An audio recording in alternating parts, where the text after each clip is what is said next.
Hello students. So again we are on the next part of current electricity. That is part number 17 है ना। तो जैसे कि आप लोग सब जानते हैं कि हम लोगों ने पिछले वीडियोस तक हम लोग जो है ऑलरेडी काफ़ी सारी चीज़ें कर चुके हैं, जिसमें हम लोग सीरीज पैरेलल कॉम्बिनेशन के बारे में बात कर चुके हैं, जिसमें हम लोगों ने ग्रुपिंग ऑफ सेल के बारे में बात कर ली है, जिसमें हम लोगों ने काफ़ी सारे क्वेश्चंस भी ग्रुपिंग ऑफ सेल के कर लिए हैं, है ना। तो इस तरीके से हम लोग काफ़ी सारी जो चीज़ें हैं लास्ट वीडियोज़ में ये देख चुके हैं, और अब हमारा जो पर्पस है इस वीडियो का वो इंस्ट्रूमेंट्स पे वर्क करना। और अगर हम इंस्ट्रूमेंट्स पे काम करें तो हमें सबसे basic instrument that is galvanometer, है ना। गैल्वेनोमीटर के बारे में पढ़ाई करनी है। पहले तो गैल्वेनोमीटर समझना भी होता क्या है गैल्वेनोमीटर, है ना। ये सब बताऊंगा, इसके साथ डिस्कस करूंगा। गैल्वेनोमीटर बताऊंगा, एमीटर बताऊंगा, वोल्टमीटर बताऊंगा। आज की कोशिश होगी कि हम इन 3 मीटर्स को कंप्लीट कर लें और फिर हम लोग नेक्स्ट वीडियो की तरफ बढ़ें, और बहुत जल्दी हम इस चैप्टर को भी खत्म करने वाले हैं, जिसके बाद आपके पास जो नेक्स्ट चैप्टर आएगा दैट इज कैपेसिटर। वो कैपेसिटर के बारे में भी बहुत सारी चर्चा करेंगे। उसमें कंडक्टर से हम लोग शुरुआत करेंगे और फिर आगे कैपेसिटर को लेके बढ़ेंगे, फिर आगे जाएंगे फेवरेट यूनिट की तरफ मेरे, दैट इज मैग्नेटिज्म। बड़ा मजा आएगा, हालांकि ये भी फेवरेट है। हर जो टॉपिक 12th में पढ़ाया जाएगा वो मेरा बहुत फेवरेट टॉपिक है। आपको रियल सेंस में मजा आएगा 12th के टॉपिक्स को सॉल्व करने में, ठीक है ना। तो चलो खैर, ऐसे तो बहुत सारी बातें होती रहेंगी। अब हम स्टार्ट करते हैं अपना आज का वीडियो, आज का लेक्चर जो है। अपना पेन कॉपी लेके बैठ जाओ ताकि आप नोट्स बना सको, और ऐसा हो सकता है कुछ लोग नोट्स ना बना रहे हों, तो हम कोशिश करेंगे कि आपको कुछ समय बाद डेफिनेटली इसके पीडीएफ भी हम लोग आपको अवेलेबल कराएं। पर इस वीडियो से हम लोगों ने एक नई चीज शुरू की है कि इस वीडियो के डिस्क्रिप्शन में हम एक लिंक देंगे। जैसे कि मैं आपको कुछ क्वेश्चंस होमवर्क में दे देता हूं, फिर उसके लिए होमवर्क में देने के बाद क्या होता है, नेक्स्ट वीडियो में हमें उसके आंसर्स के बारे में डिस्कस करना होता है। बट फिर भी इस बार हम लोग थोड़ा सा डिफरेंट कर रहे हैं चीजों को, कि वो जो क्वेश्चंस है मैं ऐसे होमवर्क पे नहीं दूंगा। मैं क्या करूंगा, जो मैं क्लास में यहाँ पे तुम्हें वीडियो में होमवर्क कुछ क्वेश्चंस कराऊंगा वो तो यहाँ करा ही दूंगा, बट उसके बियॉन्ड मैं डिस्क्रिप्शन में एक लिंक आपको प्रोवाइड करूंगा। शायद हो सकता है कि आज वो लिंक प्रोवाइड आज यानी इस वीडियो के डिस्क्रिप्शन में ना हो, 18th नंबर के वीडियो में मिल जाए आपको, पर वो जो लिंक होगी उसमें बहुत सारे प्रैक्टिस क्वेश्चंस आपको मिलने वाले हैं। आपको उस पर्टिकुलर वीडियो के अंदर जो कुछ पढ़ाया गया उसके डिस्क्रिप्शन में उसी से रिलेटेड क्वेश्चंस बहुत सारे प्रैक्टिस करने के लिए मिलेंगे, और आप उससे बहुत अच्छी तरह से काम कर सकेंगे, ठीक है। तो थोड़ी सी एक नई चीज है जो हम लोग इसमें सोच रहे हैं, है ना, और इसको आपको प्रोवाइड करेंगे। शायद आज के वीडियो से कर पाए या ना कर पाए, बट नेक्स्ट वीडियो से डेफिनेटली करेंगे। But it's a new thing, है ना, आपको ये चीज करनी है। ओके, सो यहां पे हम लोग इस चीज को रोक के अब आगे बढ़ते हैं। आज का हमारा टारगेट जो है that is moving coil galvanometer. Galvanometer को पढ़ना है हमें। सर सबसे पहली चीज ये है कि ये गैल्वेनोमीटर क्या है। सबसे बेसिक इंस्ट्रूमेंट अगर हम देखें, इंस्ट्रूमेंट क्या होता है, पहली बात तो instrument, why we require instrument.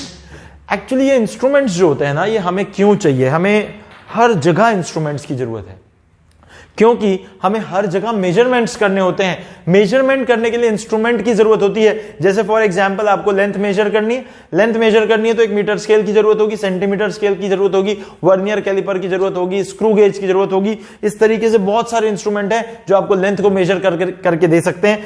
अगर कभी आपको वेट या मास मेजर करना होगा तो वेइंग स्केल्स होते हैं। उस तरीके के स्केल्स के ऊपर आप अपना ऑब्जेक्ट जो है वो रख देते हैं, सब्सटेंस रख देते हैं, कितना केजी है आपको वहां से आउटपुट मिल जाता है। इसी तरह से इलेक्ट्रॉनिक्स या इलेक्ट्रिकल सर्किट्स के अंदर आपको पोटेंशियल डिफरेंसेस और करंट ये मेजर करना बहुत ज्यादा जरूरी है, क्योंकि किसी सर्किट में किसी भी पार्ट पे कितना करंट जाना चाहिए और कितना पोटेंशियल डिफरेंस उसके अक्रॉस होना चाहिए ये फिक्स होता है। क्योंकि अगर आप उससे ज्यादा दे दोगे तो वो वहां पे सर्किट को डैमेज कर देगा, और अगर कम दोगे तो सर्किट काम नहीं करेगा। सिंपल सी बात है। तो एक बात बड़ी इंपॉर्टेंट है कि आपको हमेशा ये ध्यान रखना होगा कि कैसे उस पर्टिकुलर पार्ट को उसकी रिक्वायरमेंट फुलफिल करके दे दी जाए, जितना चाहता है उतना पोटेंशियल या उतना करंट दे दिया जाए। बेसिकली इन चीजों को मेजर करने के लिए ही हमें इंस्ट्रूमेंट्स की जरूरत होती है। तो इंस्ट्रूमेंट्स बहुत सारे तरह के होते हैं। एम मीटर होता है, वोल्ट मीटर होता है, वैट मीटर होता है, गैल्वेनोमीटर होता है, और बहुत सारे होते हैं। अभी जो हम पढ़ेंगे दैट इज गैल्वेनोमीटर। मैं थोड़ी एक चीज आपको बता दूं, गैल्वेनोमीटर क्या है, क्या करता है सर ये मेजर। अब इंस्ट्रूमेंट है, ठीक है, आपने कहा इंस्ट्रूमेंट यानी मेजर करने के लिए, बहुत सारी क्वांटिटीज को मेजर करने के लिए हमें कुछ डिवाइसेस की जरूरत है, उन डिवाइसेस को इंस्ट्रूमेंट कहते हैं। बिल्कुल सही बात। अब सर ये गैल्वेनोमीटर क्या है, किस तरीके का डिवाइस है, क्या मेजर करता है, ये क्यों हमने इसको यूज किया है, दीज आर दी क्वेश्चंस, ये आपके दिमाग में आ रहे होंगे। बड़ी सिंपल बात है यार। गैल्वेनोमीटर एक ऐसा इंस्ट्रूमेंट है जो करंट को सेंस करता है। It sense current passing through circuit, it sense current passing through circuit.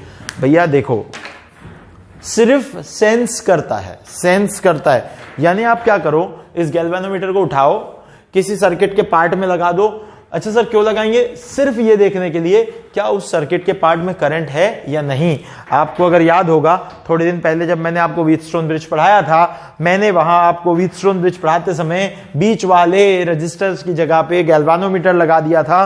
वो इसीलिए लगाया था क्योंकि बीच वाली ब्रांच से करंट नहीं जाएगा, तभी व्हीटस्टोन ब्रिज बैलेंस होगा। इस बात को हमें समझने के लिए वहां गैल्वेनोमीटर लगाना जरूरी था। जब गैल्वेनोमीटर में कुछ भी डिफ्लेक्शन नहीं था, इसका मतलब वहां पे वो करंट फ्लो नहीं हो रहा था, और हमने कह दिया था कि व्हीटस्टोन ब्रिज जो था वो बैलेंस हो गया था। इस बात को अगर आप समझेंगे तो जो गैल्वेनोमीटर है, इस गैल्वेनोमीटर का काम है सिर्फ और सिर्फ करंट को सेंस करना।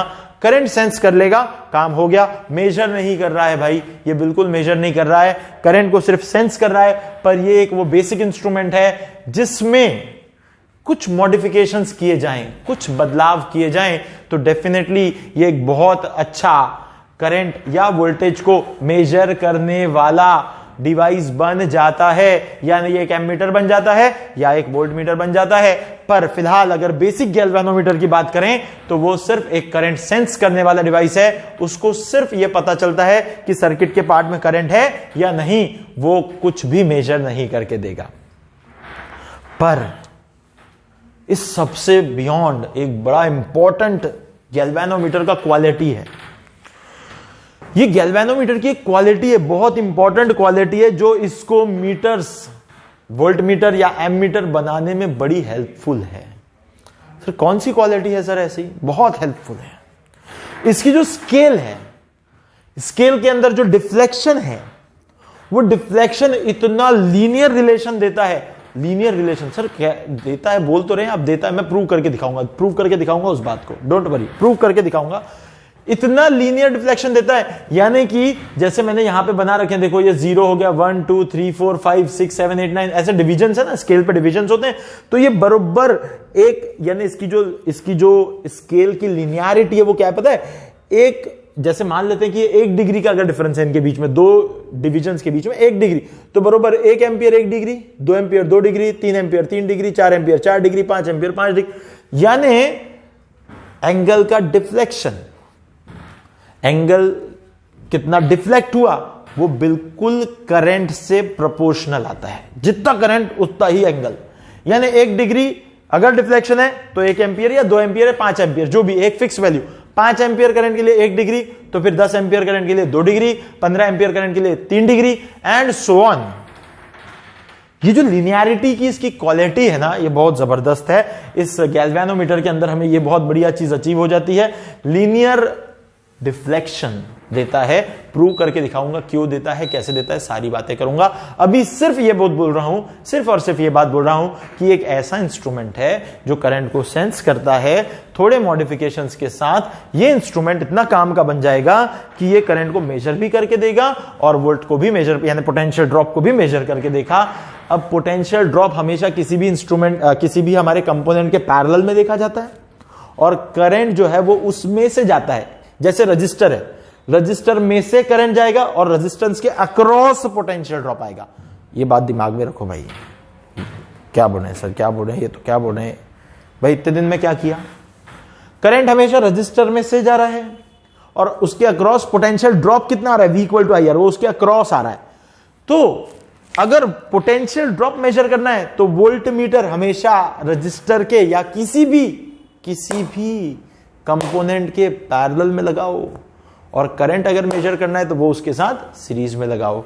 एमीटर उसके साथ सीरीज में लगाओ, एमीटर लगाओ सीरीज में, वोल्ट मीटर लगाओ पैरेलल में, क्योंकि एमीटर मेजर करेगा करंट, वोल्ट मीटर जो है वो मेजर करेगा पोटेंशियल ड्रॉप। तो हमेशा पोटेंशियल ड्रॉप जो होता है वो अक्रॉस एनी कंपोनेंट आता है और करंट उस कंपोनेंट में से जाता है, तो इसलिए उस कंपोनेंट का करंट मेजर करने के लिए हमेशा एमीटर उसके साथ सीरीज में लगाएं और उस कंपोनेंट के अक्रॉस पोटेंशियल ड्रॉप मेजर करने के लिए वोल्ट मीटर हमेशा उसके पैरेलल में लगाएं। आगे इस पे बहुत सारी चर्चा होगी जब वोल्ट मीटर एमीटर शुरू होगा। अभी फिलहाल हमारे दिमाग में सिर्फ एक चीज चल रही है, वो है गैल्वेनोमीटर। गैल्वेनोमीटर करंट मेजर करता है क्या? नहीं करता सर। गैल्वेनोमीटर तो सिर्फ करंट को सेंस करता है, सिर्फ सेंस करके यहां पे एक डिफ्लेक्शन ला देता है, डिफ्लेक्शन आया कि करंट है, डिफ्लेक्शन आया कि करंट है, बस इतना देखता है। डिफ्लेक्शन में मेजरमेंट नहीं होता। अब कोई बोलेगा सर आप ही ने तो बोला बड़ी लीनियर स्केल है, जितना डिग्री डिफ्लेक्शन उतना एम्पियर करंट, यानी प्रोपोर्शनलिटी है। डिग्री यानी angle theta, theta versus current, theta and IR proportional. यही तो बताया आपने अभी हमें। बिल्कुल बताया मैंने कब मना किया? नहीं बताया भाई। ये बात सही है पर डायरेक्ट मेजरमेंट के लिए यूज नहीं हो सकता, क्योंकि इसके अंदर बड़ी परेशानियां हैं। वो परेशानियां हटानी पड़ेंगी, फिर उसके बाद मेजरमेंट के लिए यूज होगा और फिर हम इसको यूज करके बढ़िया रीडिंग्स लेंगे। थोड़ा रुक जाओ, थोड़ा सब्र रखो, आगे पता चलेगा कौन परेशानियां हैं। डोंट वरी, हो जाएगा। अब होगा क्या? पहले तो हमें गैल्वेनोमीटर पढ़ना है भाई। गैल्वेनोमीटर पे फोकस करते हैं। What is galvanometer? It is a type of galvanometer that is moving coil galvanometer, जिसमें ये जो कॉइल है, दिस इज अ कॉइल। ये जो ब्लू से ऐसा डब्बा बना हुआ है, स्क्वायर टाइप आपको दिख रहा है, दिस इज अ कॉइल। कुछ भी नहीं है। कॉइल यानी क्या होता है सर? इतना भारी नाम, क्या है ये कॉइल? कुछ नहीं है भाई, कुछ भी नहीं है। ये बस ऐसे वायर है, इसको ऐसा वाइंड किया, ऐसे ऐसे वाइंड किया, ऐसे ऐसे वाइंड करते गए हम लोग। ये वाइंड करते गए, और बहुत सारा वायर होता तो और वाइंड कर लेता, उसके ऊपर भी और एक लेयर चढ़ा देता, उसके ऊपर भी चढ़ाता। ये ऐसे जो बन रहा है क्लोज वायर को लाके, ये बन रहा है कॉइल। देखो एक बात पहले ही मैं बता दूं, ये पूरा की पूरा सिस्टम मैग्नेटिज्म पे वर्क करता है। अभी आपको मुश्किल जाएगा थोड़ा, क्योंकि ये पूरा गैल्वेनोमीटर जो है वो मैग्नेटिज्म पे काम करता है, मैग्नेटिज्म, इंड्यूस्ड मैग्नेटिज्म पे काम करता है। अभी आपको थोड़ी मुश्किल होगी समझने में। ये कॉइल, फिर इंड्यूस्ड मैग्नेटिज्म, टॉर्क, सब बातें एकदम से नहीं समझेंगी, पर अभी के लिए मैं जो लिखूंगा उसको समझ लो। अगले यूनिट जब मैग्नेटिज्म के अंदर जाएंगे तो डिराइव करके बताऊंगा ये जो लिखा है क्या लिखा है। डिराइव करके बताऊंगा। इवन महाराष्ट्र स्टेट बोर्ड की टेक्स्ट बुक के अंदर इसका डेरिवेशन दिया हुआ है, बड़े डिटेल में हम पढ़ने वाले हैं। Don't worry about it. But अभी के लिए, क्योंकि हमें इस चैप्टर के अंदर एमीटर और वोल्टमीटर पढ़ना है, जब आपको एमीटर वोल्टमीटर पढ़ना है तो एमीटर वोल्टमीटर बनाने वाला कौन है? तो वह गैल्वेनोमीटर है भाई। तो गैल्वेनोमीटर को पढ़े बिना एमीटर वोल्टमीटर कैसे पढ़ोगे? तो कहीं ना कहीं इस गैल्वेनोमीटर के कंस्ट्रक्शन पे जाना होगा। कंस्ट्रक्शन समझाने के लिए मुझे मैग्नेटिज्म पे जाना होगा। थोड़ा थोड़ा मैग्नेटिज्म से रिलेट करूंगा। आप अभी मैग्नेटिज्म नहीं पढ़े, बट डोंट वरी, इतनी कोई टफ चीजें नहीं होने वाली। मैं इलेक्ट्रोस्टैटिक्स से बरोबर कंपेयर करके आपको बता दूंगा टॉर्क कैसे आ रहा है। Don't worry. पर कॉइल क्या है? तो कॉइल ऐसा है। अब ये देखो, ये थोड़ा सर्कुलर दिखती है, ये सर्कुलर दिखती है। इसको स्क्वायर शेप बनाते या रेक्टेंगुलर शेप की बना देते तो रेक्टेंगुलर शेप की कॉइल हो जाती है। अब एक टर्न देखो, ये एक टर्न, ये 2 टर्न, ये 3 टर्न, ये 4 टर्न, कॉइल की ये 5वीं टर्न। तो these are number of turns. तो ऐसे ही किसी भी कॉइल पे नंबर ऑफ टर्न्स होती हैं, है ना। तो मैं कुछ बातें यहां लिख दूं, let n be the number of turns, ठीक है। Capital A B the area of coil, definitely this area is rectangular coil, so L into B, ठीक है। और I is the current through the coil. Definitely ये वो current है, जब आप इसको किसी सर्किट के पार्ट में लगाओगे तो जो करंट चलेगा कॉइल में से वो करंट आए है। क्योंकि आप जैसे ही गैल्वेनोमीटर को जाके लगा दोगे सर्किट में, भाई मुझे सर्किट का ये एक पार्ट है, ये ऐसा ऐसा कुछ है, ये ऐसा ऐसा है, मुझे देखना है यहाँ पे करंट है कि नहीं है। तो मैं क्या करूंगा, यहाँ पे इसको ब्रेक करूंगा बीच से, यहाँ पे गैल्वेनोमीटर को फिक्स कर दूंगा, और फिर अगर गैल्वेनोमीटर एक डिफ्लेक्शन दे देगा तो मान लूंगा यहाँ करंट है। तो इस तरीके से मैं क्या करूंगा, कहीं भी जाके अपने सर्किट के पार्ट में करंट देखना है मुझे, तो गैल्वेनोमीटर को वहां पे डाल दूंगा उस पोर्ट के बीच में। अच्छा, गैल्वेनोमीटर जो है ना, it does not have positive and negative ports. इसके पास कोई पॉजिटिव नेगेटिव कुछ नहीं होता। आप कैसा भी जाके लगाओ, जैसे बैटरी में नहीं होता, बैटरी में एक पॉजिटिव होता है एक नेगेटिव होता है, या बाकी के भी इंस्ट्रूमेंट में एक पॉजिटिव एक नेगेटिव होता है, पर गैल्वेनोमीटर के अंदर कोई पॉजिटिव नेगेटिव नहीं होता। आप उसको कैसा भी लगा दो, उल्टा सीधा, कोई फर्क नहीं पड़ेगा। बहुत इंपॉर्टेंट बात बोल रहा हूं, गैल्वेनोमीटर के पास में कोई पॉजिटिव या नेगेटिव पोलैरिटी नहीं होती। आप उसको जैसा चाहो वैसा लगा दो, वहां आप उसे सीरीज में रख दें। क्योंकि देखो, मैंने अभी थोड़ी देर पहले बोला, पोटेंशियल ड्रॉप मेजर करना है तो इंस्ट्रूमेंट को पैरेलल में लगाओ, और अगर करंट मेजर करना है तो इंस्ट्रूमेंट को सीरीज में लगाओ। यहां पे ये करंट को सेंस करता है तो डेफिनेटली इसको आपको सीरीज में लगाना पड़ेगा, और यहां से जब करंट जाएगा गैल्वेनोमीटर के अंदर से तो आपको कुछ डिफ्लेक्शन दिखाएगा। इससे ये चीज प्रूव हो जाएगी कि उस पार्ट में सर्किट के कुछ करंट दौड़ रहा है, पर अगर डिफ्लेक्शन नहीं आया, इसका मतलब ये हो गया कि उस पार्ट में सर्किट के करंट नहीं दौड़ रहा। गैल्वेनोमीटर का इतना ही काम है। ठीक है, तो मैं ये कुछ टर्म्स हैं उनको डिफाइन कर दिया मैंने। इनको डिफाइन कर देने के बाद this is I, this is a, this is an, ये हो गया। अब बड़ा एम जो यहां मैं लिख रहा हूं, that is the magnetic moment of coil. Magnetic, मैं इसको एक शब्द और लगा दूं, magnetic dipole moment of coil. Coil का मैग्नेटिक, सर डाइपोल मोमेंट कहीं सुना सुना लगता है। मैग्नेटिक शब्द हटाओ तो डाइपोल मोमेंट कहीं तो भी सुना सुना लगता है। डाइपोल मोमेंट, डाइपोल मोमेंट, याद करो याद करो याद करो, इलेक्ट्रोस्टैटिक्स में देखा था, पर वहां पी था, वहां का डाइपोल मोमेंट पी था। वहां एक डाइपोल हुआ करता था, यहां पे उसके पास में माइनस क्यू चार्ज होता था, यहां पे उसके पास में प्लस क्यू चार्ज होता था। डाइपोल मोमेंट पी निगेटिव से पॉजिटिव की तरफ होता था। जब भी कभी हम किसी इलेक्ट्रिक फील्ड के अंदर इसको रखते थे डाइपोल को, तो उस पर जो टॉर्क आता था वो P क्रॉस E के बराबर आता था। ये डाइपोल इलेक्ट्रोस्टैटिक में देखा, जिस पे चार्जेस थे, एक माइनस क्यू चार्ज एक plus Q charge, electric field E में लिखा, तो इसके ऊपर जो टॉर्क आता था वो P क्रॉस E आता था, जहां P जो था वो इलेक्ट्रिक डाइपोल मोमेंट था, वो इलेक्ट्रिक डाइपोल मोमेंट था, इलेक्ट्रिक डाइपोल मोमेंट था। तो यहां पे जो मैग्नेटिक इफेक्ट को दे रहा है उसका नाम मैग्नेटिक नहीं होगा क्या भाई? ये था इलेक्ट्रिक डाइपोल मोमेंट देने वाला, इलेक्ट्रिक डाइपोल मोमेंट इलेक्ट्रोस्टैटिक में, तो ये वाला क्या होगा? Magnetic dipole moment. आप देखो ये, तो ये वाला जो आपके पास देख लो टॉर्क दिख रहा है, ये M क्रॉस B, यानी कि जब भी कभी कोई मैग्नेटिक डाइपोल को एक्सटर्नल मैग्नेटिक फील्ड B में रख दिया जाए तो उस पे जो टॉर्क आएगा that is M cross B। It is same as the electric dipole is experiencing a torque P cross E. M cross B is similar to P cross E. When this electric dipole is kept in external electric field, it experiences a torque P cross E. This coil is nothing but similar to the dipole. ये coil यानी magnetic dipole है। ये magnetic dipole जब external magnetic field B में रख दिया जाएगा तो डेफिनेटली उसके ऊपर भी टॉर्क आएगा M क्रॉस B। जैसे कि इलेक्ट्रिक डाइपोल आ रहा था, इलेक्ट्रिक डाइपोल पे आ रहा था P क्रॉस E। थोड़ा कंपैरिजन करने की कोशिश करो।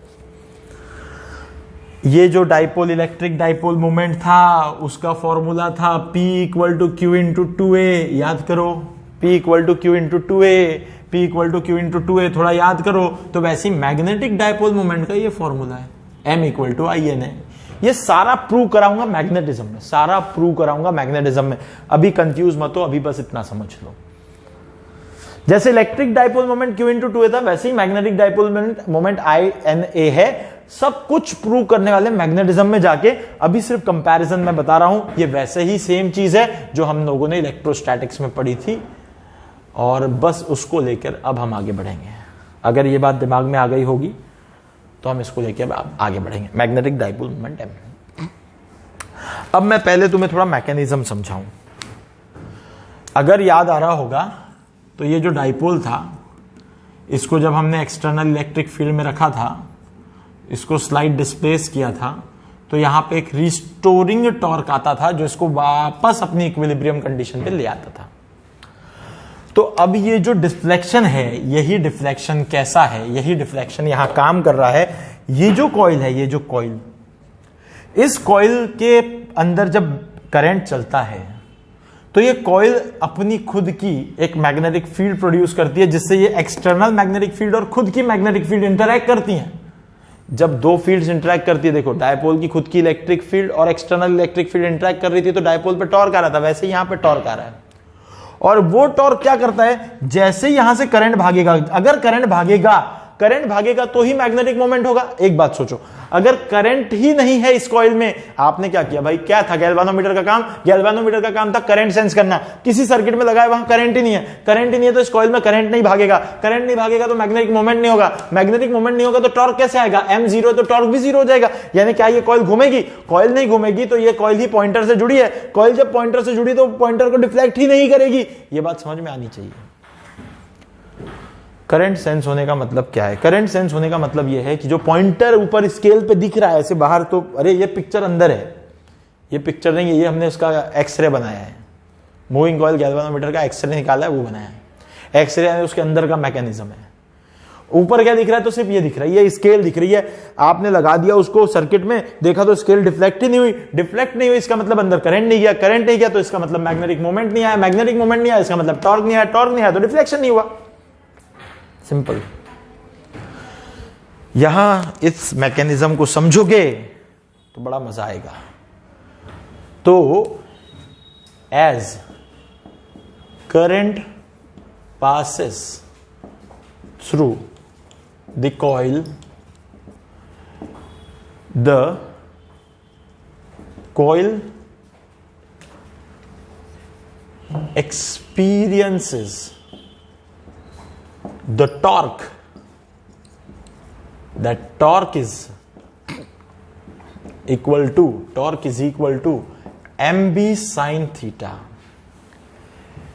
If coil is arranged as theta equal to 90 degree, पहले से कॉइल को कैसा रखा जाता पता है कि जो थीटा है दैट इज 90 डिग्री। थीटा किसके बीच का? मैग्नेटिक मोमेंट और बी। अभी ज्यादा परेशानी मत लो, बस थीटा इनिशियली 90 रखा जाता है ताकि टॉर्क मैक्सिमम हो। वो मैं बताऊंगा एम का डायरेक्शन कैसे आता है। बी का डायरेक्शन तो दिख रहा है, पर एम के डायरेक्शन को निकालने के लिए थोड़ा सा समय लगेगा। बट अभी के लिए समझो कि एम और बी के बीच का अगर थीटा 90 डिग्री है तो टॉर्क मैक्सिमम एक्ट करता है M B sine theta. Sine 90 की वैल्यू आपके पास आ जाएगी, दैट इज 1। सो यहां पे आपके पास टॉर्क मैक्सिमम एक्ट करेगा, दैट इज एम बी। जब एम बी का टॉर्क आएगा तो वो एम बी का टॉर्क इस कॉइल को डिफ्लेक्ट कर देगा। डिफ्लेक्ट करते ही वही पॉइंटर से डायरेक्ट जुड़ा हुआ है, पॉइंटर को घुमा देगा। तुरंत आपको पता चल जाएगा कि सर्किट में करंट है, तुरंत पता चल जाएगी ये बात कि सर्किट में करंट है। अब हुआ क्या सर, करंट भगा दिया, कॉइल डिफ्लेक्ट हो गया। डिफ्लेक्ट होने के बाद में कुछ तो भी ऐसे पॉइंटर कहीं तो भी डिफ्लेक्ट होकर दिख रहा है, जीरो के ऊपर कहीं तो भी दिख रहा है, ठीक है, कोई दिक्कत नहीं है। पर जब पॉइंटर डिफ्लेक्ट हो गया है तो उसने टॉर्क दे दिया है इतना। तो अब जैसे ही आपने इस गैल्वानोमीटर को बाहर निकाला वापस से कि भाई हो गया, मैंने देख लिया कि मेरे सर्किट में कुछ करंट तो चल रहा है, डिफ्लेक्शन तो आ गया। अब दिक्कत ये आती है कि डिफ्लेक्ट तो आ गया, डिफ्लेक्शन आ गया, पता चल गया करंट है। आपने क्या किया, गैल्वानोमीटर निकाला, वापस से सर्किट को जोड़ दिया। चलो भाई इस सर्किट के पार्ट में करंट चल रहा है, उसको वापस जोड़ दिया, इसका अपना काम करने दो, गैल्वानोमीटर अपना निकाल दो। अपन ने गैल्वानोमीटर निकाल लिया। अब बात ये आ गई, क्या वो वैसे ही डिफ्लेक्टेड रहेगा? भाई वैसे ही डिफ्लेक्टेड रहेगा तो फिर इंस्ट्रूमेंट ही गड़बड़ हो गई बात। अरे आपको उसको अपनी ओरिजिनल पोजीशन पे वापस लाना होगा। तो ओरिजिनल पोजीशन पे लाने का काम करता है, ये देखो, ये है हीरो, ये है पिक्चर का हीरो, टॉर्जनल स्ट्रिंग। ये पिक्चर का हीरो टॉर्जनल स्ट्रिंग। ये ऐसा डिफ्लेक्ट होता है, टॉर्जनल स्ट्रिंग। सर क्या है ये, नया नाम सुन रहे हैं, टॉर्जनल? अरे नया नहीं है गधों, नया नहीं है। Torsional string, simple harmonic motion, types of pendulum, torsional pendulum, simple harmonic motion, SHM, उसके अंदर simple pendulum, compound pendulum, torsional pendulum. Torsional pendulum में एक स्पेशल तरह की रस्सी थी, उस रस्सी को ट्विस्ट करने से रिस्टोरिंग टॉर्क देती थी, उसका टॉर्जनल कांस्टेंट C हुआ करता था। तो उसके अंदर एक रिस्टोरिंग टॉर्क आया करता था। वो टॉर्जनल रिस्टोरिंग टॉर्क जो होता था वो होता था माइनस ऑफ C थीटा। हालांकि मैंने यहां रिस्टोरिंग लिख दिया है तो अब माइनस साइन लगाने की जरूरत नहीं है। और ये रिस्टोरिंग टॉर्क C थीटा के बराबर आता था, जिसमें C का मतलब टॉर्जनल कांस्टेंट होता था। जितना बड़ा एंगुलर डिफ्लेक्शन होगा, जितना बड़ा एंगुलर डिफ्लेक्शन होगा उतना बड़ा रिस्टोरिंग टॉर्क आएगा। यहां से एंगल घूमा भाई, रोटेट हुआ, तो ये टॉर्जन स्ट्रिंग में मरोड़ आई, मरोड़ टॉर्जन यानी मरोड़ दिया उसको, तो वापस रिस्टोर होने के लिए जितना ज्यादा मरोड़ोगे उतना ज्यादा रिस्टोरिंग टॉर्क आएगा, जितना मरोड़ोगे उतना restoring, that restoring torque is equals to C theta, या you can say that restoring torque is proportional to theta.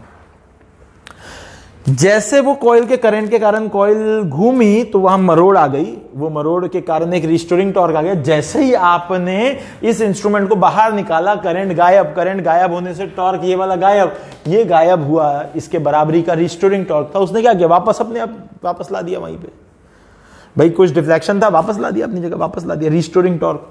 Restoring torque को उतना ही जनरेट होना पड़ेगा जितना टॉर्क ये मैग्नेटिक फील्ड जनरेट करेगी, या आप कह सकते हैं करंट जनरेट करेगा। तो हम ये कह सकते हैं to restore the position of pointer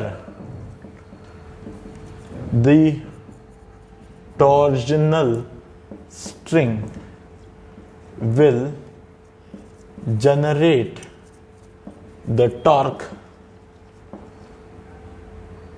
equal to c theta. Therefore, mb equal to c theta. But what is m? So it is INA. So put it here. So BINA equal to c theta. Here you can say that this theta is equals to, this is the important relation, this is relation 1. Here this theta equals to BNA by C into I. देखो जरा, मैंने rearrange कर दिया. B is what? B is the magnetic field. ये दोनों strong magnet थे, उसके कारण एक magnetic field आई थी. ये मैग्नेटिक फील्ड जो है वो B है, और ये इसके अंदर हमेशा कांस्टेंट है, क्योंकि बार मैग्नेट आपने जो मैग्नेट्स आपने पोल्स यूज किए हैं वो सेम ही है। n नंबर ऑफ टर्न है, n नंबर ऑफ टर्न है कॉइल पे, जो अपने टर्न लगा दी एक बार वो तो अंदर उतनी रहने वाली, चेंज नहीं होने वाली। a यानी एरिया ऑफ कॉइल, यानी उसकी लेंथ और ब्रेड्थ का मल्टीप्लीकेशन कर लोगे, अगर सर्कुलर कॉइल भी रहती है तो पाई आर स्क्वायर ले लोगे, area of coil will be same. c is the constant, torsional constant of this string. C is the torsional constant of this string, and you will not change this string, hence this torsional constant will remain same. So you can say that BNA by C is equal to constant, hence you can say theta is proportional to I. It is a very important linear relationship between the angle theta and the current I, as if you are getting theta is proportional to I. This is the most important quality of galvanometer to get converted into ammeter or voltmeter. Because जितना current उतना angle, जितना current उतना angle, linear relation. This is the most important relation, most important linear लिखना चाहिए मुझे, linear relation between theta and I. Theta and I. बड़ा मजेदार, बहुत जबरदस्त चीज, बहुत अच्छी चीज, मजेदार चीज, ठीक है ना। तो इसको आप यहां से समझ सकते हो, ठीक है ना।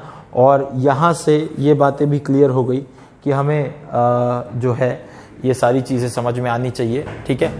अब मुझे कुछ बेसिक टर्म्स को डिफाइन करना है, कुछ बेसिक चीजों को डिफाइन करना है। तो मैं ये फिगर, आई होप आपने फिगर बना लिया होगा, मैं इस फिगर को मिटाता हूं, मुझे कुछ इंपॉर्टेंट चीजें बतानी है यहाँ, ठीक है। सो अब हम लोग उसकी तरफ बढ़ते हैं, ठीक है ना। अब मुझे कुछ टर्म्स बतानी है जो बड़ी इंपॉर्टेंट हैं, बहुत ही इंपॉर्टेंट हैं, आप ये समझ सकते हैं। एक तो मैं सबसे पहले आपको बताऊंगा current sensitivity end voltage sensitivity, current sensitivity end voltage sensitivity. तो सबसे पहली चीज मैं आपको बता दूं, something very important, current sensitivity. Sensitivity, current की सेंसिटिविटी यानी कितना सेंसिटिव है करंट से। कैसे पता चलता है भाई, करंट भेजा डिफ्लेक्शन हुआ, करंट भेजा डिफ्लेक्शन हुआ, यही तो चीज दिख रही है, करंट भेजा डिफ्लेक्शन हुआ। तो करंट सेंसिटिविटी होनी क्या चाहिए? Current sensitivity is deflection per unit current. It is angular deflection theta per unit current, current sensitivity is defined is symbolized by s छोटा I, s suffix I, and this current sensitivity SI is angle per unit current, that is theta upon I. This is current sensitivity, that is angle deflection per unit current. कितने current से कितना deflection, कितने current से कितना deflection. So as I increases तो current sensitivity decreases. As I increases current sensitivity decreases. Inverse relation है, current बढ़ाओगे तो sensitivity कम होगी. इसका मतलब कैसे कर सकते हो, ये करंट कैसे बढ़ा सकते हो, गैल्वेनोमीटर का करंट कैसे बढ़ा सकते हो, गैल्वेनोमीटर में जाने वाला करंट कैसे बढ़ा सकते हो. किसी सर्किट में से करंट बढ़ाने का मतलब उसके रेजिस्टेंस को कम करना. तो अपन यहां लिख सकते हैं as resistance of galvanometer is decreased, resistance of galvanometer is decreased. ठीक है, resistance of galvanometer is decreased. I increases, hence SI decreases. But galvanometer का करंट कैसे बढ़ाओगे, भाई गैल्वेनोमीटर के में से जाने वाला करंट कैसे बढ़ाओगे. वो पोटेंशियल तो उतना ही है, V equal to I R, V उतना ही है, I बढ़ाना है तो R को क्या करना पड़ेगा, कम करना पड़ेगा. गैल्वेनोमीटर के रेजिस्टेंस को कम करना पड़ेगा. गैल्वेनोमीटर के रेजिस्टेंस को कम कैसे कर सकते हो आप, गैल्वेनोमीटर एक आपके पास पूरा की पूरा ऐसा सर्किट बना हुआ, गैल्वेनोमीटर का डब्बा दे दिया आपको, अब बोले कि ये गैल्वेनोमीटर है, इस गैल्वेनोमीटर के रेजिस्टेंस को आपको कम करना है. अच्छा एक बात और सर, गैल्वेनोमीटर में रेजिस्टेंस कहां से आए.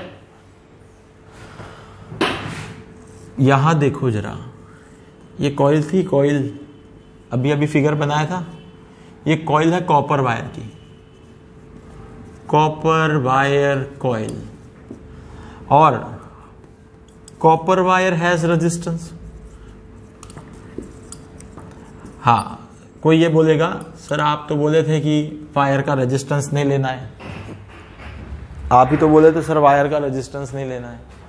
बिल्कुल सही है, बोला था, पर यहां क्या होता है पता है क्या, अंदर बहुत सारी वाइंडिंग होती है, तो बहुत ज्यादा कॉपर वायर होता है, तो उसका कुछ रेजिस्टेंस डेफिनेटली आता है.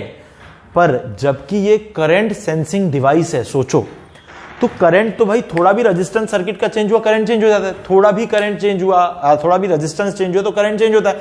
तो ये जो कॉइल अगर थोड़ा बहुत भी रेजिस्टेंस अपना ला रही है तो डेफिनेटली वो सर्किट के करंट को अफेक्ट कर रही है.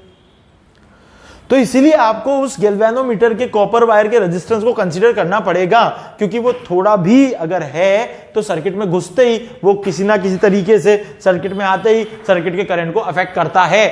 और एक बात, फ्यूचर में मैंने कहा था कि इस गैल्वेनोमीटर से एमीटर बनने वाला है.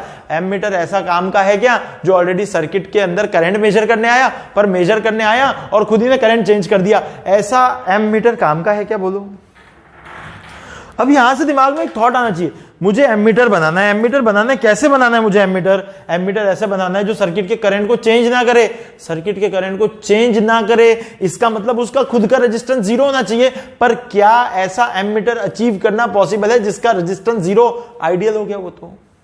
ऐसी बैटरी जिसका इंटरनल रेजिस्टेंस जीरो, ऐसी आइडियल बैटरी जिसका ईएमएफ ई होता है, ऐसी मिलती है कि हमें नहीं मिलती, वो आइडियल होती है. वैसे क्या आइडियल एमीटर मिल सकता है? पर आइडियली एमीटर का रेजिस्टेंस क्या होना चाहिए? जीरो, क्योंकि अगर वो जीरो होगा तभी जब वो सर्किट में आएगा तो सर्किट में आके सर्किट के मेन करंट को जिसको उससे मेजर करने के लिए भेजा है वो चेंज नहीं कर पाएगा. इसका मीनिंग ये है कि आइडियली एक एमीटर का रेजिस्टेंस होना चाहिए जीरो. पर सर एमीटर बनाना था गैल्वेनोमीटर से, गैल्वेनोमीटर में कॉइल है, कॉइल के अंदर कॉपर लगा, कॉपर के अंदर रेजिस्टेंस है, तो फिर रेजिस्टेंस तो आएगा ही आएगा. सर क्या करूं? तो एक मुद्दा है, इस गैल्वेनोमीटर के कॉइल के रेजिस्टेंस को या इस ओवरऑल रेजिस्टेंस को कम करने के लिए यहां एक पैरेलल में रेजिस्टेंस जोड़ो. जब भी आप एक रेजिस्टेंस से पैरेलल में दूसरा लगाते हो तो इक्विवेलेंट कम हो जाता है, यानी ओवरऑल इस पूरे डब्बे का रेजिस्टेंस कम हो गया. इसको कहते हैं, पैरेलल को एक फैंसी नेम दिया गया, शंट. पैरेलल का फैंसी नेम शंट. भाई whenever a shunt is connected, अब ऐसा मत बना whenever a shunt is connected in parallel, अरे भाई शंट का मतलब ही पैरेलल है. Whenever a shunt resistance is connected with the galvanometer, it automatically decreases the overall resistance of the instrument, and that's in that case it can be converted into ammeter. अगली step बता रहा हूं. Question: how to convert a galvanometer into ammeter? भाई deflection तो बढ़िया था, theta proportional to आई था, ये तो थी हमारे पास चीजें. अब इसके साथ मेन प्रॉब्लम ये थी कि गैल्वेनोमीटर अपना कॉइल का बड़ा रेजिस्टेंस लेके आता था, जिसके कारण ओवरऑल सर्किट का करंट चेंज हो जाता था, क्योंकि वो रेजिस्टेंस जो है वो वहां सर्किट में ऐड हो जाता था और हमें अच्छी करंट की ट्रू रीडिंग्स नहीं मिल पाती थी. फिर गैल्वेनोमीटर को मुझे एमीटर बनाना था, इसीलिए मैंने गैल्वेनोमीटर के साथ एक शंट लगा दिया, जिससे ओवरऑल उस गैल्वेनोमीटर का जो रेजिस्टेंस है, यानी ये जो पूरा की पूरा डब्बा बना, इसका पूरा रेजिस्टेंस है, वो रेजिस्टेंस हो गया कम, इतना कम कि हम इसको अप्रोक्सीमेटली मान सकते हैं 0 के आसपास, जिससे अब ये जो डब्बा है ये एमीटर की तरह काम करने लगा. यानी सिर्फ ये एक अकेला गैल्वेनोमीटर एमीटर नहीं होता, क्योंकि अपना खुद का बड़ा रेजिस्टेंस लाता है. वो एमीटर बनता है तब जब उसके साथ एक शंट लगाया जाता है. क्यों लगाया जाता है? ताकि उस पूरे का ओवरऑल रेजिस्टेंस कम हो जाए, ताकि जब उसे सर्किट के सीरीज में लगाया जाए तब उसमें से मैक्सिमम करंट जाए, ट्रू वैल्यू के नियर करंट जाए, और हमें जो रीडिंग मिले वो एक्यूरेट ना, एग्जैक्टली तो एक्यूरेट तो नहीं मिल सकती, पर क्लोज टू एक्यूरेट मिले.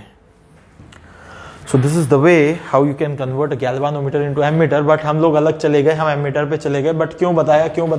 कॉपर वायर का रेजिस्टेंस है, रेजिस्टेंस जो है, रेजिस्टेंस को कम करना है, तो इसके साथ टू रिड्यूस, मैं यहां एक इंपॉर्टेंट चीज लिखना चाहता हूं, to reduce the resistance a shunt is added to galvanometer. Hence, a shunt is added to galvanometer. Hence, I increases and SI decreases. खत्म कहानी. अब यहां पे एक बात सिंपल एक दिमाग में रखना है, सर इतना जो बताया उसका क्या कंक्लूजन क्या है? बस इतना सा. Whenever a galvanometer is shunted, statement क्या है पता है? स्टेटमेंट ये है, whenever a galvanometer is shunted, its current sensitivity decreases. Its current sensitivity decreases. बस इतना समझाना था, बाकी कुछ नहीं समझाना था, इतनी सी बात समझानी थी. जब भी आप कभी किसी गैल्वेनोमीटर से किसी गैल्वेनोमीटर को शंट कर दोगे तो उसकी जो करंट सेंसिटिविटी है वो डिक्रीज हो जाएगी. बस इतनी बात समझानी थी. एक और मुद्दे की बात समझानी है, बस अब इतनी सिंपल सी चीज है. एक बात और समझानी है, लास्ट बात समझानी है, ये आप लगा लेना. ये वैसे एमीटर में बनाना ही है हमें, यही वाला फिगर, हम इसको बाद में फिर से बनाएंगे. बस इसको आपने नोट डाउन कर लिया होगा. अब मुझे एक छोटी सी चीज है जो इसको एक्सप्लेन करना है, तो इसको मैं मिटा दूं, शायद आपने ये लिख लिया होगा, या फिर इसको मिटा देता हूं. ठीक है, रिप्रेजेंटेशन इन सर्किट वाली बात बता दूंगा. एक वोल्टेज सेंसिटिविटी भी बतानी है. तो वोल्टेज सेंसिटिविटी जो है, जैसे करंट सेंसिटिविटी है तो एंगल पर यूनिट करंट, तो वैसी वोल्टेज सेंसिटिविटी जो है वो है एंगल पर यूनिट वोल्टेज या पोटेंशियल ड्रॉप, आप ऐसा कह सकते हैं. ठीक है ना. तो मैं इसको बड़ा डिटेल में डिस्कस करूंगा. अभी तो मैंने सिर्फ डिफाइन की है ये चीजें. ठीक है ना. इसको डिटेल में डिस्कस करूंगा वोल्ट मीटर एमीटर में. तो मैं यहां पे सिर्फ अभी लिख देता हूं वोल्टेज सेंसिटिविटी SV से रिप्रेजेंट होता है, that is theta by V. ठीक है. Deflection per unit voltage. ठीक है, कितने वोल्टेज पे कितना डिफ्लेक्ट होता है, कितने वोल्टेज पे कितना डिफ्लेक्ट होता है, that is voltage sensitivity. Okay, इसको वोल्ट मीटर में पढ़ेंगे, इसको एमीटर में पढ़ेंगे काफी डिटेल में, फिर आगे बात करेंगे. अब मुझे एक दो चीजें बेसिक बतानी है. ये गैल्वेनोमीटर है आपके पास, यहां आपने इसको सर्किट में लगा दिया. इसमें से जो जाएगा वो IG जाएगा, और इस गैल्वेनोमीटर के अक्रॉस जो रेजिस्टेंस है वो है RG. RG is the resistance. ये बहुत इंपॉर्टेंट बात है, ध्यान रखो, क्वेश्चन में सबसे ज्यादा यही यूज होगी. RG is the resistance of galvanometer. ये गैल्वेनोमीटर का रेजिस्टेंस है. It is very important. Rg हमेशा अलग से आपको दे दिया जाएगा. Rg is the resistance of galvanometer coil या फिर resistance of the galvanometer. And Ig, ये बहुत इंपॉर्टेंट टर्म्स हैं. Ig is full scale deflection current, full scale deflection current of galvanometer. Sir क्या लिखा है? फुल स्केल डिफ्लेक्शन करंट यानी क्या है सर? ये कुछ भी नहीं है. देखो ये स्केल थी, यहां पे अपना पॉइंटर था समझो इनिशियली, ये इसका 0 मार्क 1 2 3 4 5 6 7 8 9 10 11 12 13 14 15 16 17 18 19 20. Full scale. जैसे कि कुछ करंट आया था सर, यहां कॉइल से कुछ करंट आ गया था, कुछ करंट कॉइल से चल गया था, ठीक है. कुछ करंट जब कॉइल से चल गया था तो इसने कुछ इधर तक डिफ्लेक्शन दे दिया. सो क्या सर ये Ig हो गया? This is not equal to Ig. Ig वो करंट है जिससे फुल स्केल यानी ये पूरा डिफ्लेक्टर इधर तक आ जाए. यानी जैसे एक मान लो 10 मिली एम्पियर इज Ig, यानी जैसे आप Ig अगर पास करा दोगे तो ये पॉइंटर पूरा घूम जाएगा. इसका मतलब ये भी तो कह सकते हैं Ig is the maximum current that can be passed. Maximum current that can be passed through galvanometer. Sir Ig से ज्यादा भेजू तो बस यार क्या है, देखो तुम्हारी लिमिट 1 घंटे की है. जिस दिन 1.5 घंटा होता है उस दिन तुम्हारी हालत क्या होती है? तुम 1 घंटे से ज्यादा झेल नहीं पाते, 1.25 घंटे हो गए तो तुम्हारी हालत क्या होती है सोचो. You start to get damaged. ज्यादा पास करने की कोशिश की हमने तो डैमेज होना शुरू हो जाता है तुम्हारा. तो वैसे ही भैया इसकी भी जान है, इसकी जान का मैक्सिमम करंट ये ले सकता है 10 मिली एम्पियर. तो 10 मिली एम्पियर से ज्यादा भेजोगे तो डिवाइस डैमेज हो जाएगा. इससे ज्यादा भेजने की कोशिश भी मत करो, इसको इतने पे ही रहने दो. और इससे ज्यादा भेजने की कोशिश मत करो, यहां से ज्यादा भेजोगे तो डिवाइस डैमेज हो जाएगा. तो इसीलिए कहा है वहां पे full scale deflection current of galvanometer is Ig. That is the maximum current that can be passed through the galvanometer is Ig. Maximum current that can be passed through the galvanometer is Ig. बस इस बात को ध्यान रखो. यहां तक आ गए. So this is all about galvanometer. कितने मिनट हुए? 40. This is all about galvanometer. 40. ठीक है. नाउ अब मैं इसको मिटा दूं. बस इसमें से हमें यह ध्यान रखना है Ig is full scale deflection current. Linear scale of galvanometer is linear. ठीक है. उसके बाद galvanometer is a current sensing device. ठीक है. It is used to sense the current in any part of the circuit. ठीक है. उसका Ig full scale deflection current होता है. Ig अभी बहुत इंपॉर्टेंट रोल प्ले करने वाला है एमीटर और वोल्टमीटर में. Rg जो होता है वो गैल्वेनोमीटर का अपना खुद का रेजिस्टेंस होता है जो कि उसे कॉइल से मिलता है. ठीक है. गैल्वेनोमीटर का अगर आपको रेजिस्टेंस कम करना है, गैल्वेनोमीटर का रेजिस्टेंस अगर आपको कम करना है तो आपको उसके साथ एक शंट लगाना होगा.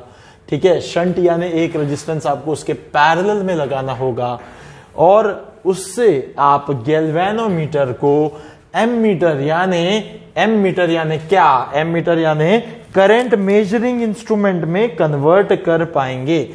आप गैल्वेनोमीटर को एमीटर में यानी करंट मेजरिंग इंस्ट्रूमेंट में कन्वर्ट कर पाएंगे. तो अब अगली जो कहानी एमीटर की है वो यहीं से शुरू होती है.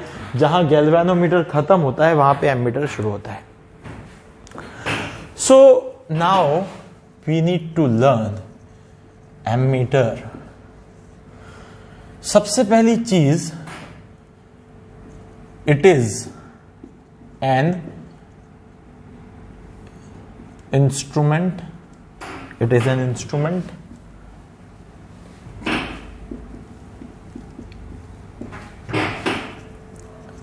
which is used to measure current. To measure current. First thing. Second thing, it is always connected in series with that part of circuit where we want to measure current. ये हमेशा सर्किट के उस part से series में connect होगा जहां आप circuit के करंट को मेजर करना चाहते हैं, ठीक है। इसके बाद सबसे इंपॉर्टेंट चीज अब भी बताया, गैल्वेनोमीटर से एमीटर जाने के लिए गैल्वेनोमीटर को क्या किया गया, उसके पैरेलल में एक रेजिस्टेंस लगाया जिसको हम कहते हैं शंट, है ना। तो मैं ये कहता हूं, यहां एक चीज लिखता हूं मैं, to measure current the resistance of ammeter should be ideally zero, यानी resistance of ammeter should be 0, but this is ideal condition. क्या practically you can have zero resistance for the ammeter for any instrument? वहां coil होगा, बहुत सारी चीजें होंगी और different type की चीजें होंगी, कहीं ना कहीं वायर कुछ ना कुछ तो लगे ही होंगे। Can you have resistance for ammeter to be 0? नहीं, ठीक है। तो यहां but practically ammeter has some resistance and it should be very small. It should be very small. Hence, to achieve very small resistance in galvanometer, it is shunted.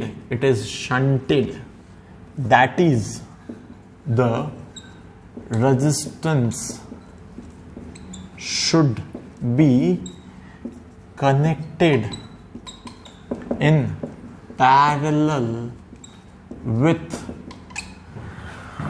the galvanometer to reduce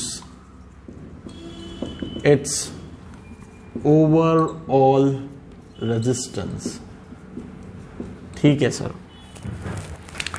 galvanometer के parallel में resistance लगाया, एक shunt लगाया, उस shunt को लगाते ही overall resistance कम हो गया। सर पर एक बात और, शंट लगाऊं, कितना लगाऊं, क्या लगाऊं, कैसे लगाऊं, ये तो बताया नहीं आपने। कितना शंट लगाऊं सर? 50 ओम लगा दूं, 100 ओम लगा दूं, 200 ओम लगा दूं, 500 ओम लगा दूं, 1000 ओम लगा दूं, क्या लगाऊं बताओ तो। शंट लगाना है, पैरेलल में लगाना है, बात ठीक है, पर कितना लगाना है? तो यहां बात यह आती है कि फिर मेरे पिछले लेक्चर पे जाओ, कॉम्बिनेशन ऑफ रेजिस्टेंस में जाओ।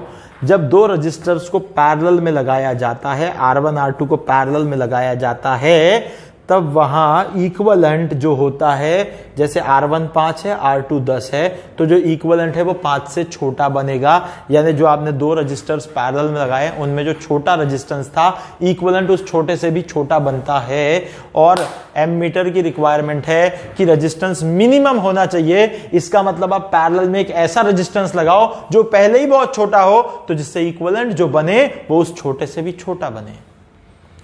यानी इसका मतलब ये है, always the shunt should be very small, so that the overall resistance के अलावा मैं लिख रहा हूं equivalent, overall equivalent resistance of ammeter will have value less than shunt. ये अभी बताया मैंने क्यों ऐसा हुआ, ठीक है। सो पॉइंट ये आ गया कि आपको हमेशा ये बात का ध्यान रखना है कि शंट ऐसा लगाना है जो अपने आप में बहुत छोटा हो, इतना छोटा हो कि जब भी हम उसको लगाएं तो वहां पे जो इक्विवेलेंट रेजिस्टेंस बन के आए शंट रेजिस्टेंस का और गैल्वेनोमीटर का, वो इतना छोटा हो कि वो शंट से भी छोटा हो, और इतना छोटा रेजिस्टेंस आपके सर्किट के करंट को बहुत ज्यादा अफेक्ट नहीं करेगा, जिससे आपको जो रीडिंग मिलेगी वो नियर अबाउट सेम मिलेगी या बहुत एक्यूरेट मिलने की तरफ होगी। एक्यूरेट तो नहीं होगी, एक्यूरेट सिर्फ तब मिलेगी जब एमीटर आइडियल होगा। इसका मतलब एमीटर आइडियल तब होगा जब उसका एमीटर का रेजिस्टेंस 0 होगा, पर यह कंडीशन अचीव करना तो मुश्किल है। यानी प्रैक्टिकल लाइफ तो ऐसी ही चलेगी भाई। चलो, तो अगर ऐसी चलेगी तो let's have a circuit diagram for ammeter. कुछ भी नहीं है, सर्किट डायग्राम बोलने की बातें हैं। सॉरी, सिर्फ एक सिंपल सा गैल्वेनोमीटर बनाना है आपको। भाई ये गोला लगाओ, अंदर जी लिख दो, गैल्वेनोमीटर बन गया। इसको एमीटर बनाना है तो आपको बस एक सिंपल शंट लगा देना है। अच्छा, कोई दिमाग में आ रही होगी एक बात, सर क्या is it the only method to have a ammeter? नहीं, और भी हैं, बहुत सारी हैं भाई। पर एक बेसिक एमीटर को जब मुझे पढ़ना है, एक कंस्ट्रक्शन करनी है बेसिक एमीटर की, तो हम तो शुरुआत तो बेस से ही करेंगे ना। सो हमारे सिलेबस के लिए अभी ये बहुत बेसिक आइडिया है, हम बहुत बेसिक बात पढ़ने जा रहे हैं, एमीटर पढ़ने जा रहे हैं, शुरुआत कर रहे हैं, किसी इंस्ट्रूमेंट को सीख रहे हैं। ये बड़ा बेसिक मुद्दा है, एकदम सिंपल छोटी बात समझने की कोशिश कर रहे हैं। अभी तुम लोग तो इस सब में बहुत बच्चे हो ना, इसलिए तुम्हें जो बात बताई जा रही है बहुत बहुत बेसिक बात बताई जा रही है, एकदम छोटी बात बताई जा रही है। देखो बस इतना ही है, बहुत बेसिक बात बताई जा रही है। तो बिल्कुल भी अभी जो आप पढ़ रहे हैं ये बहुत बेसिक चीज है, तो इसके अलावा भी बहुत तरीके हैं। अब यहां ये जो डब्बा बन गया, ये हमारा डॉटेड स्ट्रक्चर से जो बन गया, this complete box is nothing but ammeter. This complete box is nothing but ammeter. अब यहां कुछ टर्म्स डिफाइन करनी है मुझे, और उन टर्म्स को बिल्कुल दिमाग में बिठा लो। यहां सबसे पहले देखो, इस डब्बे के अंदर, ये डब्बे के अंदर जो करंट एंटर कर रहा है, मैं वो लिख रहा हूं। This I is the maximum current that can be measured through this ammeter। एक बात है, सुनो भाई, तुमने एक एमीटर बना लिया और मर्जी उसको जहां सर्किट में लगाए जा रहे हो, क्या रहेगी उसकी जिंदगी? बेचारे की जिंदगी खराब करनी है तुम्हें। एक एमीटर बना लिया, तुमने सोचा कि ये तो राजा बाबू है, ये कहीं भी लगाओ इसको सब चलेगा, तो हमें एमीटर हमेशा करंट की रीडिंग देगा। ऐसा नहीं है भाई। सेंटीमीटर स्केल से अगर किलोमीटर मेजर करने जाओगे तो हालत खराब हो जाएगी। सेंटीमीटर स्केल से किलोमीटर मेजर नहीं कर सकते, यानी हर एक स्केल एक पर्टिकुलर रेंज के लिए बनी है, एक पर्टिकुलर नंबर्स के ग्रुप के लिए बनी है। आप किसी स्केल को कहीं नहीं लगा सकते। बोलो सर सेंटीमीटर स्केल भी लेंथ मेजर करती है और मीटर स्केल भी लेंथ मेजर करती है, तो क्या फर्क पड़ा? मुझे 1000 मीटर मेजर करना था, मैं सेंटीमीटर से मेजर कर रहा हूं। अरे सोचो भाई, हर स्केल का अपना एक रेंज है, तो आपको उसकी रेंज के साथ खिलवाड़ नहीं करनी है। ये आई जो है ये वो मैक्सिमम करंट है दैट कैन बी मेजर्ड, तो इसकी जो रेंज है ये 0 to I हो गई, ये हो गई इसकी रेंज। यहां पे आपको बोलेंगे कि भाई एक एमीटर बना दो जो 0 से 10 एम्पियर, या ऐसा बोल देंगे जो अप टू 10 एम्पियर मेजर करता हो, एक ऐसा एमीटर बना दो। ऐसा अगर आपको क्वेश्चन में दिया है तो ये उसकी रेंज है, ये उसका मैक्सिमम वैल्यू है 10 एम्पियर, यानी यहां जो हम I लेंगे ये हमेशा वो मैक्सिमम वैल्यू को रिप्रेजेंट करेगा। मेरी बात को समझने की कोशिश करो। इसके नीचे I की और कुछ भी वैल्यू हो सकती है, पर इसके ऊपर नहीं हो सकती। अगर मैंने कहा कि 0 to I इसकी रेंज है, सो I can have a value less than I, but I cannot have a value greater than I. If it is 0 to 10 ampere, then I can measure up to 10 ampere, and I can not measure above 10 ampere, that is the point. तो ये जो आई है ये वो maximum current होगा जो मैं इस एमीटर से मेजर कर सकूंगा। मैक्सिमम यानी क्या मैं वही मेजर कर पाऊंगा क्या? नहीं यार, मैं बोल रहा हूं इस तक, यानी इसके नीचे सारा मेजर कर पाऊंगा। 0 से 10 के बीच में कभी मैंने 2 एम्पियर वाले सर्किट में लगाया तो वो भी मेजर कर पाऊंगा, 4 में लगाया तो कर पाऊंगा। पर ये ध्यान रखना है कि मैं ऐसे सर्किट में ना ही से डाल दूं ले जाके जहां 20-25 एम्पियर का करंट है, भैया डैमेज हो जाएगा, खत्म हो गई कहानी। क्यों डैमेज हो जाएगा सर? क्यों बताता हूं। एक्चुअली जब ये मैक्सिमम होगा तो यहां से जाने वाला भी अपने मैक्स पे ही होगा, और ये जब आई आ रहा है तो यहां से जाएगा अपना मैक्स IG और यहां से जाएगा I माइनस IG। एक बात सोचो कि ये मैक्स वैल्यू इस IG के हिसाब से डिफाइन हुई है।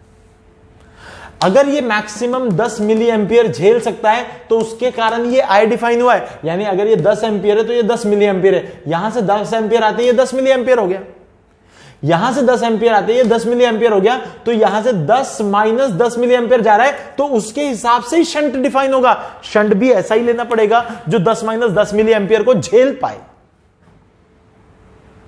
सोचने वाली बात है। शंट डिसाइड करेंगे जब गैल्वेनोमीटर डिसाइड करेंगे। गैल्वेनोमीटर डिसाइड करेंगे इस आई से 10 एम्पियर के लिए मैं ऐसा शंट लगा दूं जो 10 मिली एम्पियर का, अगर मेरा गैल्वेनोमीटर है तो 10 माइनस 10 मिली एम्पियर झेल पाए। पर ऐसा हो सकता है सर मेरे पास गैल्वेनोमीटर में 10 मिली एम्पियर का गैल्वेनोमीटर ही नहीं अवेलेबल, तो क्या करूं सर? हो सकता है आपके पास 5 मिली एम्पियर का गैल्वेनोमीटर हो, तो आपको 10 तो मेजर करना ही है और आपके पास गैल्वेनोमीटर 5 मिली एम्पियर का है। पर एक बात और, एक गैल्वेनोमीटर 10 मिली एम्पियर का था, एक गैल्वेनोमीटर 5 मिली एम्पियर का, यानी उतने ही डिवीजन में 10 मिली एम्पियर था एक बार और उतने ही डिवीजन में 5 मिली एम्पियर था, यानी आपने गैल्वेनोमीटर को ज्यादा सेंसिटिव ले लिया। इसका मतलब आपको ज्यादा एक्यूरेट रीडिंग मिलने वाली है। आप गैल्वेनोमीटर के अंदर जितनी छोटी छोटी, क्योंकि स्केल तो वहीं लगी है, आप जितने number of division, 20 number of division fix हैं अपने पास गैल्वेनोमीटर के, उसके अंदर आप या तो 5 मिली एम्पियर में से डिफ्लेक्शन ला लो, या 10 मिली एम्पियर से ला लो, या 15 से ला लो, या 20 से ला लो। जितना कम करंट आप गैल्वेनोमीटर में भेजोगे उतनी एक्यूरेट रीडिंग मिलेगी। तो ठीक है, कोई दिक्कत नहीं है। आप जितनी एक्यूरेट रीडिंग चाहते हो उतनी छोटी वैल्यू आप IG की भी ले लो, उसके हिसाब से गैल्वेनोमीटर सेट करो, पर शंट उसके रिलेटिव होगा जो I माइनस IG होगा। तो ये जो एक पॉइंट है, ये पॉइंट बड़ा समझने वाला है। आपको ये बात समझनी पड़ेगी कि ये आई जो हम रेंज ले रहे हैं उसके हिसाब से हमें एक गैल्वेनोमीटर सेट करना है जिसका खुद का रेजिस्टेंस RG है, उसमें से जाने वाला मैक्सिमम करंट IG है, फिर शंट में से जाने वाला I माइनस IG है। बस हो गया। अगर आप इतना समझते हैं तो एमीटर का कंस्ट्रक्शन कंप्लीट हो गया। ये टर्म्स आपको ध्यान रखनी है। I is the maximum current that can be measured through this ammeter, S is nothing but the shunt resistance, ठीक है, and RG is the galvanometer resistance, ठीक है। और यहां एक इंपॉर्टेंट नोट लिखूंगा, ये आपके मुंह पे फिक्स बैठ जाना चाहिए। To convert galvanometer into M, वो दिख नहीं रहा होगा शायद पर मीटर ही लिखा है वहां, पता होगा, into ammeter, connect resistance in, connect small resistance, connect a small, ये शब्द भी बड़ा इंपॉर्टेंट है, स्मॉल ओहो क्या हो रहा है आज, रेजिस्टेंस इन पैरेलल। तो यहां से आप देखो जरा,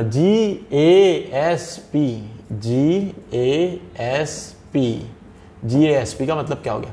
to convert galvanometer into ammeter, to convert a galvanometer into ammeter, connect a small resistance in parallel. GASP, to convert galvanometer into ammeter, connect a small resistance in parallel. वैसे मैंने sufficient reasons दे दिए तुम्हें, इसको रटने की जरूरत ही नहीं है। एमीटर का रेजिस्टेंस बहुत कम होता है, इसलिए गैल्वेनोमीटर के रेजिस्टेंस को कम करने के लिए शंट लगाया जाएगा, यानी एक रेजिस्टेंस पैरेलल में लगाया जाएगा। वो भी कैसा होना चाहिए? Very small. बातें खत्म हो गई। अब यहां इसके कैलकुलेशन वाले पार्ट पे आ जाते हैं। कैलकुलेशन ऑफ एस, शंट को कैलकुलेट करना है। कुछ भी करने की जरूरत नहीं है, आप इसको पॉइंट ले लो ए और इसको पॉइंट ले लो बी, इसको पॉइंट ले लो सी, इसको पॉइंट ले लो डी। या आप 4 पॉइंट में देखोगे तो यहां आपको पता चल रहा होगा वी ए बी यानी ए बी के across drop will be equal to C D के अक्रॉस ड्रॉप। भाई दोनों ब्रांचेस पैरेलल में, जितना ड्रॉप इसके अक्रॉस उतना ड्रॉप इसके अक्रॉस, खत्म हो गई बात। तो यहां से कितना हो गया ड्रॉप, वी ए बी यानी क्या हो गया, आई जी आर जी। भाई v equal to I R लगा दिया, इसके across I G R G, इसका अक्रॉस रेजिस्टेंस इसका आर जी, इसके नीचे जाने वाला current I G equal to V C D यानी इसके अक्रॉस ड्रॉप यानी शंट के अक्रॉस ड्रॉप, उसमें से जाने वाला करंट आई माइनस आई जी। तो आई minus I ji into S. लो यहां से शंट निकल के आ गया भाई, एस इज इक्वल टू क्या हो गया, I G R G upon I minus I G. Shunt की वैल्यू आ गई। लो एक ही फॉर्मूला है, आप चाहो जैसे लगाओ, पर फॉर्मूला भी नहीं, मैं तो इसको बोलूंगा याद मत रखना, कॉन्सेप्ट याद रखो, बस दोनों के अक्रॉस पोटेंशियल ड्रॉप सेम है। फॉर्मूला याद मत रखो, फॉर्मूला याद मत रखो, मेरे हिसाब से तो सिर्फ कॉन्सेप्ट को ध्यान रखो, फॉर्मूला जैसा कुछ नहीं है। अब इसमें जो टर्म्स इन्वॉल्व है ना, कभी बोल देंगे what can be the maximum current I बता दो, कभी बोल देंगे गैल्वेनोमीटर करंट बता दो, maximum full scale deflection current, कभी बोल देंगे शंट निकाल दो, कभी बोल देंगे आरजी निकाल दो। कुछ एक दे देंगे, कुछ एक पूछ लेंगे, बाकी चीजें दे देंगे। कितने वेरिएबल्स हैं, तो आई जी आर जी 2 हो गए, आई हो गया और ये 2 हो गए, एस यानी 4 हो गए। 4 में से कोई देंगे 3, एक पूछ लेंगे आपसे, बड़ा सिंपल होता है, कुछ खास नहीं है। क्वेश्चन कैसे आते हैं, एक गैल्वेनोमीटर है, उसका रेजिस्टेंस इतना है, उसका maximum full scale deflection current इतना है, हमें उसको 0 से 10 एम्पियर की रेंज का एक एमीटर बनाना है, बताओ कितना शंट लगा दूं। इसी तरह के क्वेश्चन आते हैं, बड़े सिंपल क्वेश्चन आते हैं, कोई बड़ी बात नहीं है, बड़े सिंपल से क्वेश्चन होते हैं। So you can easily solve this questions by this concept, by this part. तो ये तो हो गया बेसिक कंस्ट्रक्शन फॉर एमीटर, है ना। अब इसके लिए मैं आगे बढ़ता हूं, मैं कुछ क्वेश्चंस दे देता हूं। कितना समय हो गया, वैसे मेरे ख्याल से 1 घंटा हो गया, पर हमें 10-15 मिनट लगेंगे क्योंकि एमीटर के हमें कुछ क्वेश्चंस करने होंगे।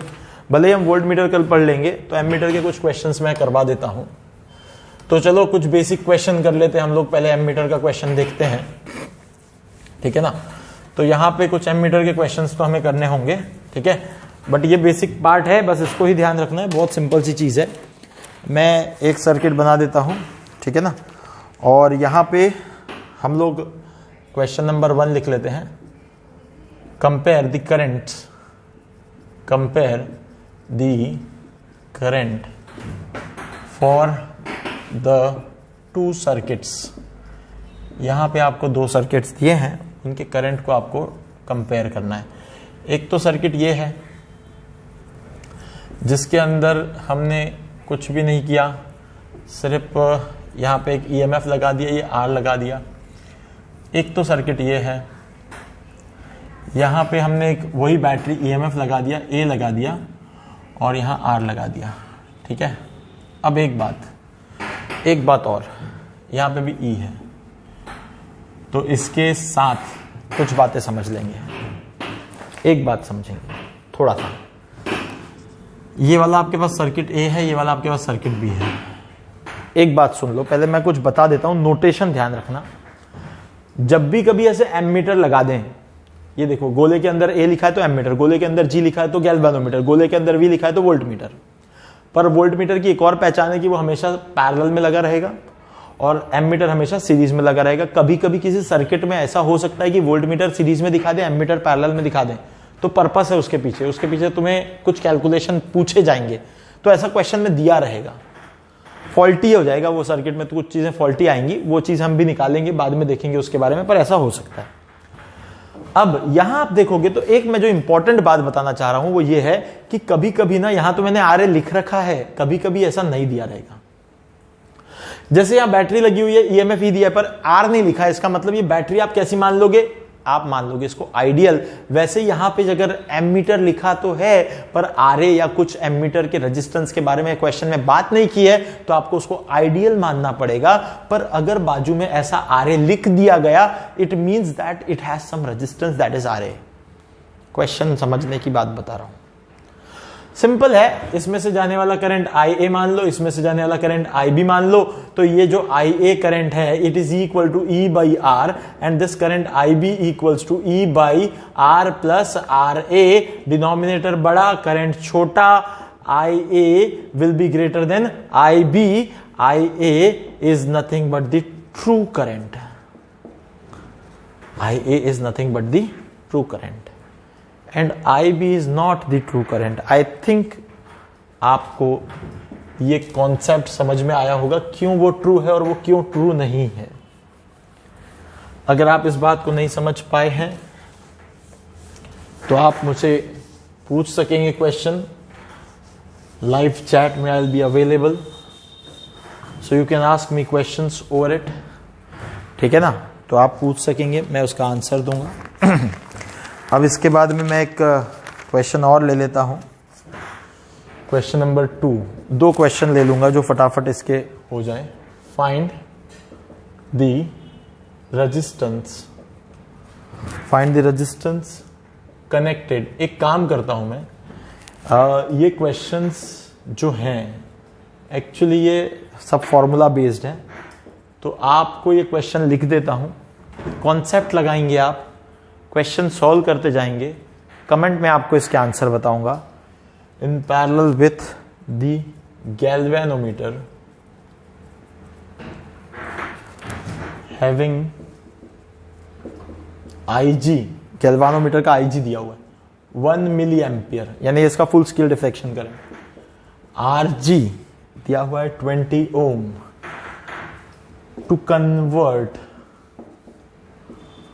इट इनटू एन एमीटर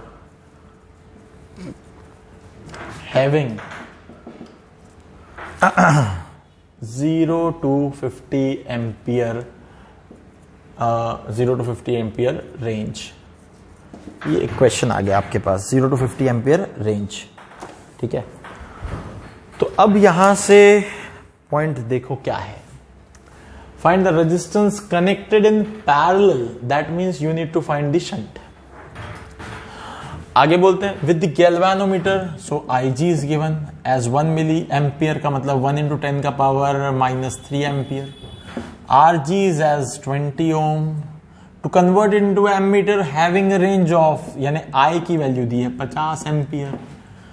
देखो S निकालना, IG, R और I दिया है. लो S निकालना, IG, RG और I दिया हुआ है. ठीक है, बस आपको क्या करना है, तो that concept is IG into RG upon I minus IG.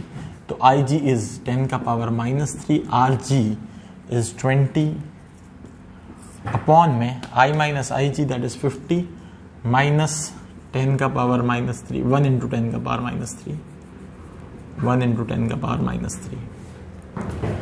अब आपको इसको भी 10 का पावर -3 में लाना पड़ेगा. तो कैसा लगाओगे, जीरोस बढ़ाने पड़ेंगे, यानी क्या हो जाएगा 10 का पावर -3 इंटू 20 अपॉन में इसको लिखाओगे तो 50, 1 2 3 लगा दो, 50 में 3 0 लगा दो, 10 का पावर -3 आ जाएगा यहाँ पे. यानी इसको ऐसा लिख सकता हूँ ना मैं, इंटू 10 का पावर -3 -1 इंटू 10 का पावर -3. आप इसमें से अब 10 का पावर -3 कॉमन निकाल लोगे, तो 10 का पावर -3 इंटू 20 आ गया अपॉन 50,000 आ गया, -1 आ गया, और इंटू 10 का पावर -3 कॉमन निकाल के काट लेना. तो ये 50,000 में से एक गया, यानी शंट कितना हो गया 20 अपॉन 49,999. 49,999 सही है ना. 50,000 में से एक गया तो 49,999 बचे. और ये आएगा ओम्स में, ये आएगी बड़ी छोटी सी वैल्यू, अभी आप इसको कैलकुलेट कर सकते हैं. तो ये आएगी ओम्स में. ये इतना छोटा आपको शंट लगाना होगा, तब जाके आपको एक 0 से 50 एम्पियर की रेंज का एमीटर मिलेगा. और इसकी एग्जैक्ट वैल्यू निकालना मैं कमेंट में बताऊंगा क्या होती है. ठीक है ना, तब जाके आपको एक जो है ऐसा एमीटर मिलेगा जो 50 एम्पियर तक करंट मेजर कर पाएगा, जिसमें आपने जो गैल्वेनोमीटर लगाया है उसका जो फुल स्केल डिफ्लेक्शन करंट है दैट इज 1 मिली एम्पियर, और उसका जो गैल्वेनोमीटर का रेजिस्टेंस है दैट इज 20 ओम्स. ठीक है, एक आखिरी क्वेश्चन लूंगा, फिर आगे बढ़ जाएंगे हम. नेक्स्ट वीडियो में आपको आगे की बातें बताएंगे. So this is number 3. Okay, तो इसमें है find the percentage change, find the percentage change in the current, find the percentage change in the current when ammeter is connected, when ammeter is connected in the circuit for figure A and B. ये A और B figures हैं. तो चलो इस तरह से आपको एक फिगर दिया हुआ है. ये आपके पास एक और रेजिस्टेंस लगा हुआ है. This is 2 ohm and this is E. This is again E. This is again 2 ohm. ये पहले वाले जैसा ही है, बस अब आपको यहाँ से परसेंटेज चेंज इन करंट निकालना है. मुझे ऐसा लगता है शायद ये आपको सॉल्व करने दिया जाए तो ज़्यादा बेटर होगा. यहाँ RA की वैल्यू दी है 0.5 ohm. ठीक है, तो क्या आप ये सॉल्व करने की कोशिश कर सकते हैं? तो डेफिनेटली देखो दूसरे सर्किट में, दिस इज सर्किट A, मैं थोड़ा हिंट देता हूँ. This is circuit B. Simple है, ये आपको मिलेगा एक ट्रू वैल्यू मिलेगा और यहां जो मिलेगा is just not true value, क्योंकि यहां पे ये 0.5 तो आ गया.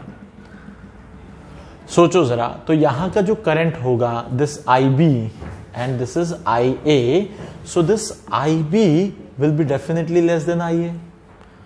So percentage